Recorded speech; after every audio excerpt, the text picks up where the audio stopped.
It's now time for Remember When with Uncle John.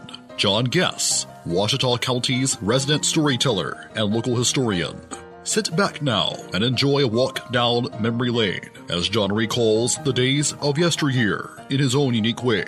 You never know, some of it might even be true. So here's Uncle John, along with his trusty sidekick, Kelly Blair.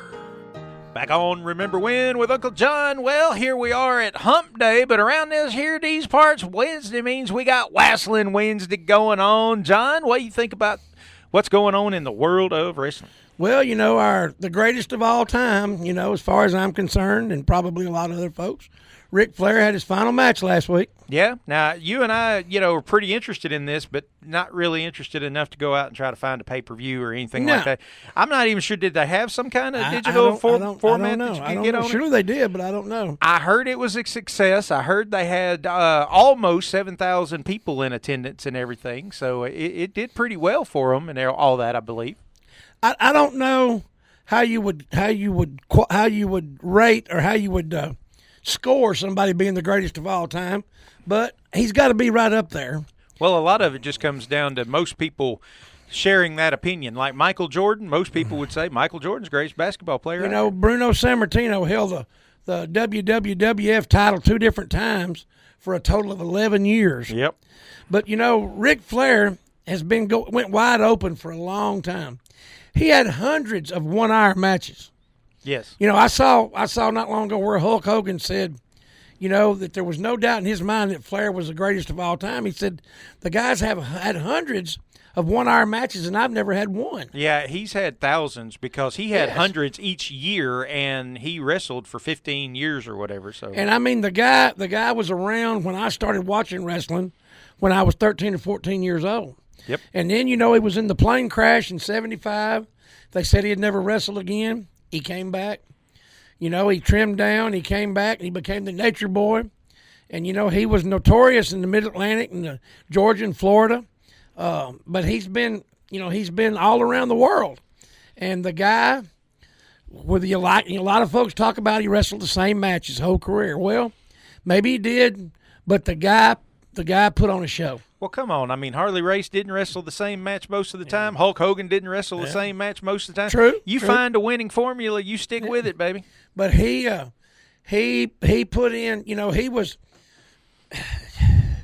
They put a lot of people in the when NWA ruled the world, they put a lot of people in there and they didn't last. They couldn't live up to that schedule.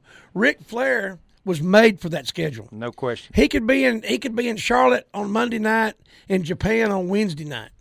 And I mean go.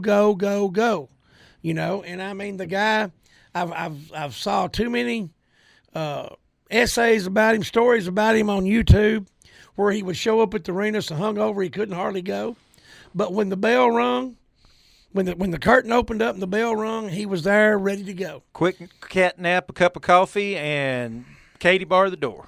But, I would love one of those people you just love to sit down and talk to. But I got to give him props. 73 years old. I know it was probably a publicity stunt. It was maybe he didn't carry the weight of the match, of course. But the guy's 73 years old, but he still went out. He still done what he always done. He entertained. He put out a good product. And, as far as I'm concerned, if there's 5, there might be 5 greatest of all times, and he's one of them. Oh, without question, he's one of the top 5. And, the biggest thing, you go back to when he was the NWA or maybe even WCW champion or whatever.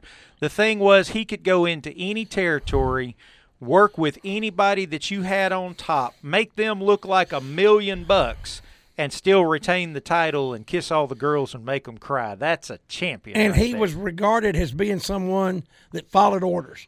If the president of the NWA wanted him to drop the belt to Kerry Von Erich, he did it. No questions asked. He done what was asked of him. He was actually a very dependable person. Somebody you wouldn't think that you could depend on to be where they needed to be, but he was always there.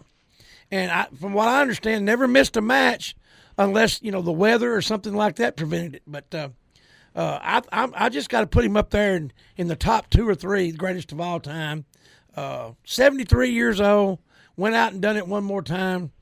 Give the man some props. Well, now you talk about your top 5 or whatever. To me, you have to break it down by decade. You can't say, or at least I can't fathom saying all the wrestlers, tens of thousands of wrestlers all through time. But if you look at the 1980s, Hulk Hogan, Randy Savage, Andre the Giant, Dusty Rhodes, and without question, Ric Flair. Yeah. That's my Mount Rushmore right there. Absolutely. All right. Absolutely. That's going to wrap up Remember When with Uncle John here for today, but we do want to thank all the great folks over at Sherwin-Williams House Paint, man. You got a home project going on.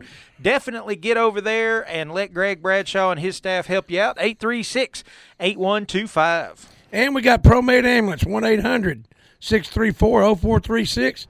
Absolutely give them a call and get signed up. Also, the Prescott Raceway, they are absolutely having races each and every Friday and Saturday night, 904-5952. You can give them a call.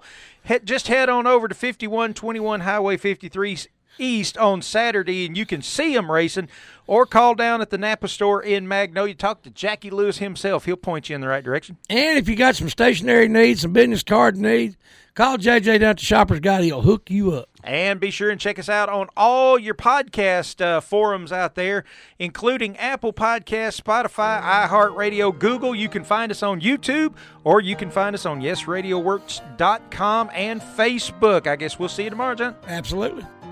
You've been listening to Remember When with Uncle John on Y95. This broadcast can be heard each weekday morning at 6:45 on South Arkansas's favorite station, Y95.